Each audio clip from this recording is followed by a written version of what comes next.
Hey, welcome back. You missed game one was great. No, this is game two between Chris Shah and Manny Lagmay of the GGMC PAX Melbourne finals. These guys have made it through to this final by going through the qualifying, which started in January 1st, 2017, through to July 31st. Then they went through to the store finals, which was the top four from the store finals. From there, they got the state finalists, and here we are. They're one of the final 8 that are sitting down at this table. I'm set today with Aaron, as usual, Aaron Graham, and Paddy Robertson. How are you going, man? I'm good, thanks. All right, that was a quick super fire how people got here. This is, like I said before, this is game 2. We've missed game 1, but here we go. We've got... Do you want to run us through what Chris Shah's playing, Aaron? Yeah, so Chris Shah's on a pretty regular Team Energy list, adapted from the Peach Garden Oath guys from the World Championship. So Huey Jensen just won with this Team Energy deck that's got 4 Glory Bringers in the main deck over the Bristling Hydras and stuff.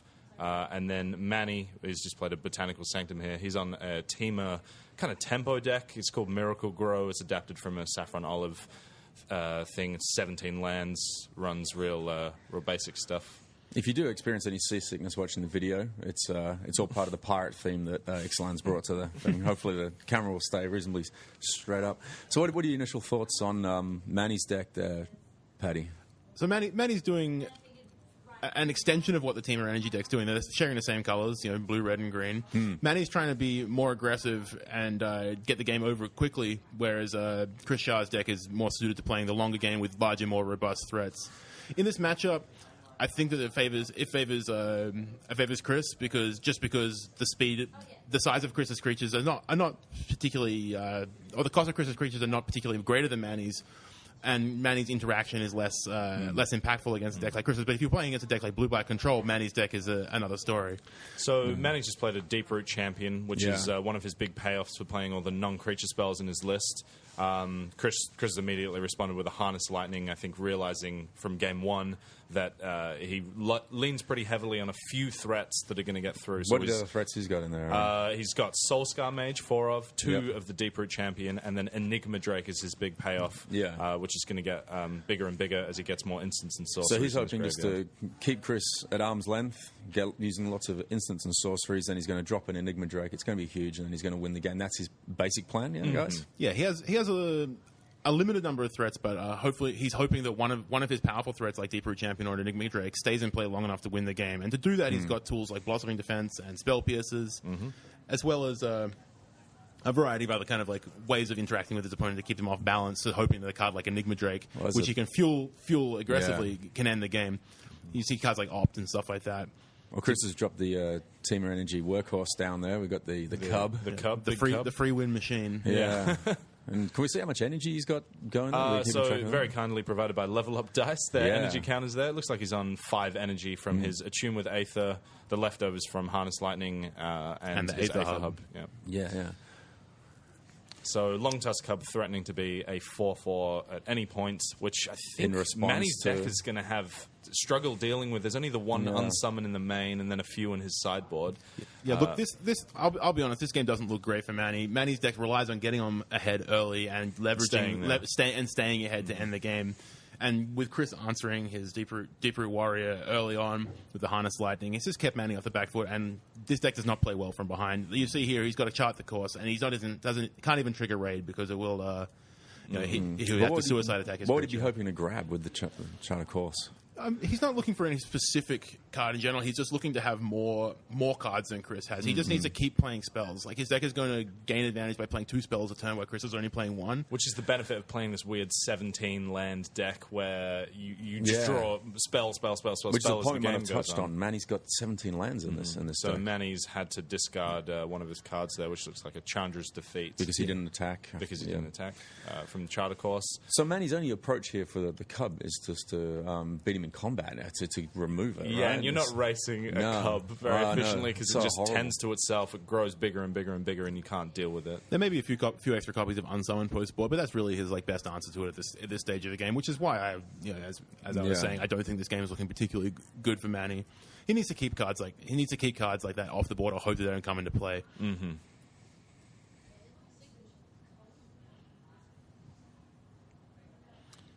So Cub is blocking the currently 2/3 Soulscar Mage, probably expecting a trick or two, but if he can buff Cub to a 4/4 at any point... Yep, here we go, Cub becoming a 3/3. Mm-hmm.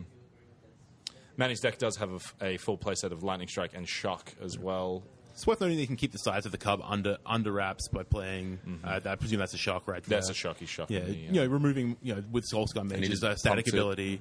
Pumped it again so that... So he's going to trade the Shock and the Soulscar Mage, which has got another prowess trigger now for the 3/3 Cub. Yeah. Chris is reading the flavor text on Soulscar Mage. Yeah. Oh, he's giving Soulscar Mage got the prowess effect, so he gets the +1/+1. And he's plus also got giving 2 it damage the from -1/-1 counters from Soulscar Mages. Soulscar Mage says all non-creature sources of damage you control will deal damage as -1/-1 counters rather than just putting damage on the creature. So it's a more permanent way of dealing with larger threats. He was just Spell Pierce answering the Shock. Right. So we still got a 3/3 against a 3/3. Or 3/4 against a 3/3, but I believe Chris has got a +1/+1 counter trigger on the stack here, or activated ability on the stack. So now it's a 4/4 Cub. Yeah, eating Manny's kind of lost a little bit of this tempo he was hoping to gain from his cheap spells. Because his opponent brought in the Spell Pierce out of the board. I think because he realized he was so non-creature spell heavy in game 1. So now he's got all these Spell Pierces to interact, and now Manny is threatless. Yeah. Look, I think if that shock play worked out against Chris, I think that would have been a reasonable spot for Manny. It's pretty face up on the table. There has to be a burn spell of some kind. You never make that attack. You're not attacking your 2/3 Soulscar Mage into their potentially 4/4 without a trick in the way. And here we've got Whirl of Virtuoso. Whirl of Virtuoso holding, which is just going to hold off. How much energy you want to hold back here? Do you stick it all on the Cub and swing and hit for as big as you can? Because you want to leave some protection. The Cub's always going to provide more energy for itself. So you can just kind of leave that as a threat, like Paddy said, as a free win machine. Even if nothing else, even if Chris draws nothing but land for the rest of the game, the Cub can just win from this point. Yeah. If Manny doesn't draw a thing to interact with the Cub, it will just kill you by itself. Yeah, absolutely. Manny's getting attacked here by Chris getting on the front foot, I suppose. As drawing the Unsummon, which is one of his interaction spells that we were just talking about. Unfortunately, Unsummon not so great when you're getting attacked. It's much better when you're clearing out blockers. Mm-hmm. So it'll have to start again from a 2/2. But I mean, look he's at got all another energy. one. He's got another one in his hands. There's so much energy there, and they're going to make their own energy. So, like you said, so. In response to your question about what I would do with my energy, how much am I going to commit to the Cub versus the Whirl of Virtuoso? If my Cub was out of kind of a range of immediately dying, I think that I would just... From shocks and strikes. From shocks or combinations of burn spells, I think it's probably worth just letting you build up the energy for at least the first turn. Maybe don't dump your energy into the Cub again. Go to 6 energy. That way you have the option of either making 2 Thopters or you have the option of pumping your Cub 3 times. This is a glory bringer from Chris here, so he's exerting to kill the Soulscar Mage. And probably Manny. I don't know this is the end of the probably game. Manny, honestly, It was we've talked about this before about what the value of energy is in cards, and have you got any thoughts on that? Like if you're trading your Unsummon for the Cub, would you pumped energy into? Yeah, it's practically. If you've spent a card to get some energy and you put it on the Cub, you lose the Cub to an Unsummon. I understand that. There's probably kind of loose metric, but so much of it is context dependent. There's times when you're very, very, very happy to have your opponent burn their energy. And there's times when you really just you don't have enough resources at your availability, and that's the end of the game. The glory bringing the double Cubs is going to be too much for beating to Manny nothing. there. It's just scary looking down at 2 Cubs, and then glory bringer comes in. It's like it's doubly scary when you realize that your deck just can't kill them when you're behind as well. Yeah, I mean maybe you can win that game by sticking an Enigma Drake and hoping they don't have glory bringer, but there's a lot of ifs. Like in a deck that has 4 glory bringers in the main. It's going to be really, really tough for Manny to win any of these.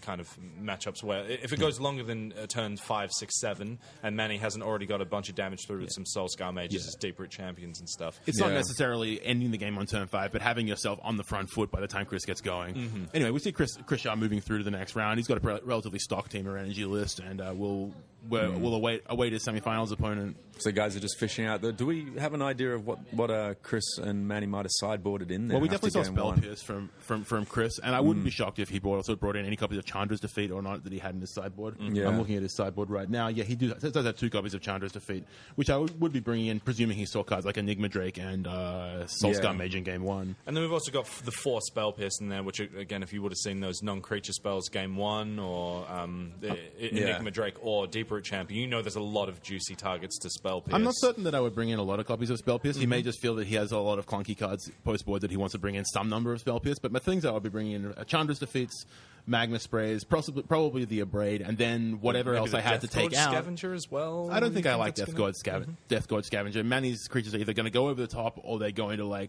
be bigger. They'll be larger than the Death God Scavenger, and he's dealing damage in large chunks, not eking it out. So I think there's at least the 2 Chandra's Defeat, Magma Spray, and Abrade, and then some number of Spell Pierces based on what he thinks he needs to take out. And Chris, I would imagine, is bringing out cards like probably cutting some number of Glory Bringers and maybe cutting some Servants of the Conduit, because he doesn't need to go quickly. He just needs to not fall behind. And make sure he's still alive in that late game. Yeah, precisely. Maybe he doesn't need to card like Supreme Will. He'd much rather have a cheaper spell like Essence Scatter. Or the Spell Pierces. Or the Spell Pierces is rather what I was trying to say. And the Confiscation Coup as well. Glory Bringer is a solid comeback if Manny had landed some of those Enigma Drakes as well. Yeah, it's definitely the best answer to an Enigma Drake outside of Harness Lightning, that's for sure. Yeah, but Confiscation Coup is not very good in the matchup as well.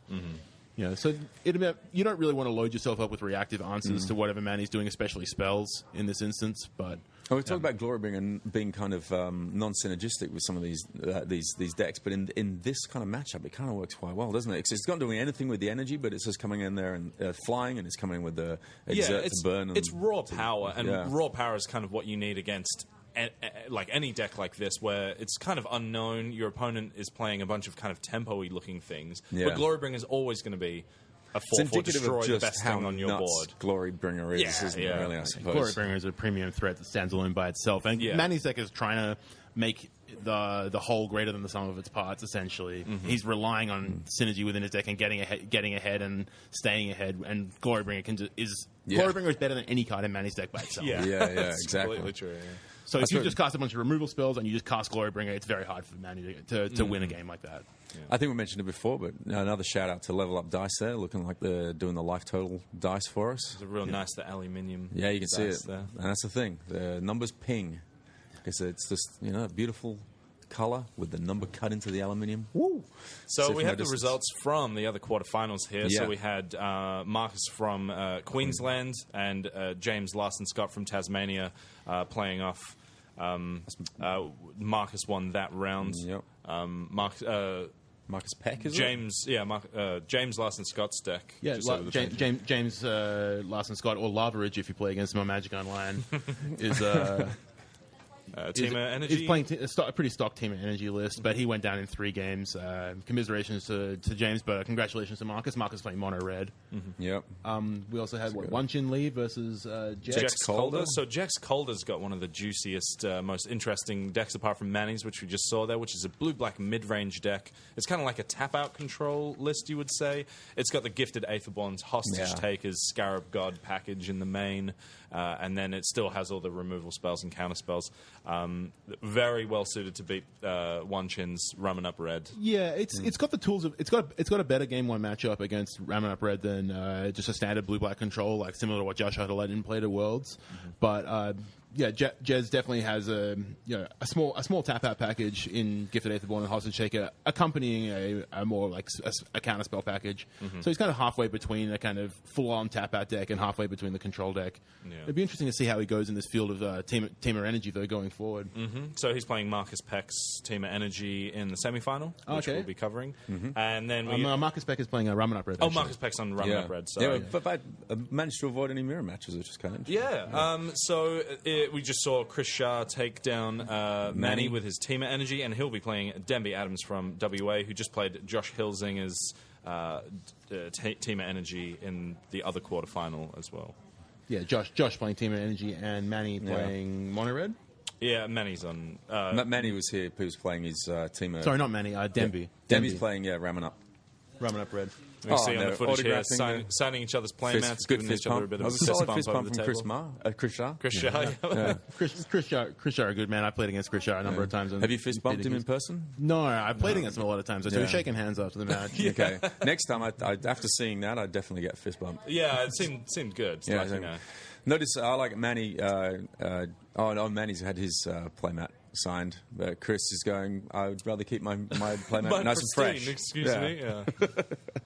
Manny's a tourist here. Yeah. It's collecting experiences. And we'll grab an interview with Manny, and that'll be on the next Seven Line Hand MTG podcast, which will bang out in the next fortnight or so. We'll add that into the show, so you can find out a little bit about Manny's trip to the GGMC finals. Here at PAX in Melbourne. I'm pretty excited to watch these semi-final matches. Who are we getting? Do we know who we're getting? So, we're going to be covering all of them. All of them? Yeah, so they're going to stagger the semi-finals. So we'll have Mono Red against Blue Black Control. Yeah. And then we're going to have Mono Red Mirror. I believe Mono Red versus Teamer. Yeah. So these are big matches from Standard. From Standard. You can expect at the Pro Tour next weekend. Mm-hmm. And some of the best matches I'd seen recently, the semi-finals between. The finals between Javier Dominguez and Huey Jensen. Yeah, that was awesome matches. A fabulous match of Magic right there. Well, here you go. That's so now we're just getting good footage of two playmats and a tablecloth. Lots of hand movements. Who knows what they mean? That's Manny's got a nice watch there. Yeah. So just guys, I think we've got a minute or two of this left. If you were going to be yourself in this final, what deck would you be bringing? Yeah, Aaron, if you want to lead us in, what would you be playing with today? Like, personally, I'm not so comfortable with the ramming up red game plan, which is getting ahead really early, pinging in those bits of damage, and then trying to get Hazoret out there, right? This is Hazoret support team. I feel like it leans pretty hard on Hazoret, and if you don't draw those, you just don't have such a great time. So I'd be coming in with Team Energy, possibly the 4-color Team Energy list. Okay. You've got the energy package, and then you can use that to splash for Scarab God in the main deck as well, because it just gives you that late game inevitability against control decks and such. But the Team Energy, I think, is a good choice for this one. I'd have to echo that. I would also play Team Energy if I was playing this tournament today. I think if I had to do something outside of the box in that list, I would probably play main deck Vizier of Many Faces, the 4-mana Unearth clone, which gives you a good advantage in the mirror because it gives you extra Glory Bringers, and as well as just multiple copies of Rogue Refiner. And I've just been impressed with that card when I've been playing it on Magic Online recently. Also good answers to Carnage Tyrant as well. Exactly. It is one of the cleanest answers to Carnage Tyrant, which is a card that has been picking up in popularity, and Vizier is a natural foil to it. Yep. I agree. You might be hearing some background noise now. This is the Samples booth that we have in the exhibitors lounge. Yeah, we got some friends in the room with us. But I agree. I agree with what you're saying from the bit of playtesting that we did prior to this. It was like Teamer Energy seemed to be super strong, and I couldn't see how ramming up red was working until we played and Zach played it, and it seemed to be a different philosophy of instead of trying to burn super fast and play super aggro, it was about that support. It's actually quite a grindy deck. Yeah, for a mono red deck, it plays and then quite throw a bunch of it's going to be like get them down to about 10 and then to start throwing deserts at their face, like burn them off, right? And that's kind of the mentality. Or if you draw Hazoret late and they have chump blockers, you can just start pumping your excess things into discarding cards to deal 2 to your opponent. You can get 2 damage from each of your deserts that you draw. So it just has this insane long game reach. And if the Team Energy's not like pressuring you, you can just kill him from 10. But World of Virtuoso, that seems such an innocuous card, is just perfect for Hazoret, which is a total bomb, right? Yeah. It matches up really well against, Bomat Courier, all the Menace things as well, because you've got 2 bodies from 1 card. And didn't we all laugh at Bomat Courier when that came out? Yeah, I still kind of hate Bomat Courier, but like when you draw 6 cards off it, I mean, you're pretty happy with that from your 1-drop. Bomat Courier is definitely a card that you cannot let get out of control, because it's very hard to beat a red deck that draws 3 or 4 cards off of Bomat Courier. Yeah, exactly, right. It's just the card advantage that you can get. Having card draw available like that in red is quite powerful, and especially when you have like these reach, a bit of a late game inevitability and reach with discarding extra cards that Hazoret. Has there been Excess anything- lands going into like unearthing your Urshaka Kenra, throwing deserts to your opponent. Then like you got a huge advantage from being able to draw even just a few innocuous cards off of Bomac. A shock, a lightning strike is going to be enough to burn seal the spells game as well. for you. Yeah, exactly. Yeah, because there's a good chance you got a lot of mana at hand by the time you grab those cards and you can just burn spears out and you still be able to play your Hazoret. Yeah, pick one of those up. One of the strengths of that Ramen Up Red deck is the fact that it doesn't have dead late game top decks. Lands are good draws because they're deserts. Basic mountains also go to the face with Hazoret, and then anything else is just a live creature with lots of haste effects, lots of ways to remove blockers easily, and difficult to block threats like Karizev, and sometimes cards like Rampaging Ferocidon out of the sideboard. Which is we've seen in a couple of the Sideboards. the main deck and there's the main sideboards. deck, yeah. Of some of these red some people are decks. playing it in the main deck today, and it's a very good answer to Well of Virtuoso. Same with the Harsh Mentor that you see in some of the lists. Every time they activate their Long Tusk Cub, their Hydra, their Whirl of Virtuoso, that can take 2 damage. Looks as like well. some of the other quarterfinals have wrapped up here because Manny's getting a few more autographs. Signatures. Yeah. What an experience to come over to Melbourne, just play a bunch of Australian dudes, and then Yeah. just go back to Indianapolis. It's like I know. your big adventure, Manny. Yeah, Well, he he's going was- to play against one Australian dude. He's played his two games of Magic against Chris Shah, and then he's free to enjoy his holiday. Yeah, he was unwrapping it something like 4 or 5 hours from Indianapolis to LAX, and 15 over to Melbourne. And he's like, yeah, it was easy. Yeah, whatever, man. which is good. Yeah, That's good. That's cool. because he's just smiling the whole way because it's all It's all on someone else's dime. good stuff. He's signing his own deck now. Signing his own playmat. Oh, no. Yeah. I mean, that's allowed. You're in the top 8. If he's getting the top 8 to sign it, he's in the top 8. Manny Lagmay Yeah, on his there own you go. playmat. This Manny's playmat will be worth several $100s, and it'll be available for auction immediately after this eBay, stream. yeah. Manny doesn't Later know this this, but we'll go grab it off of him. And no, A good souvenir of his time spent. it's Chris Shah with dice tricks now. All right. Anyway, we'll All probably right, sign off. so we're wrapping up. We're wrapping up the end of this match now. Hopefully, you've got your head around where we're at. We're going to be looking at Marcus versus Jax and Chris versus Denby in just a few moments.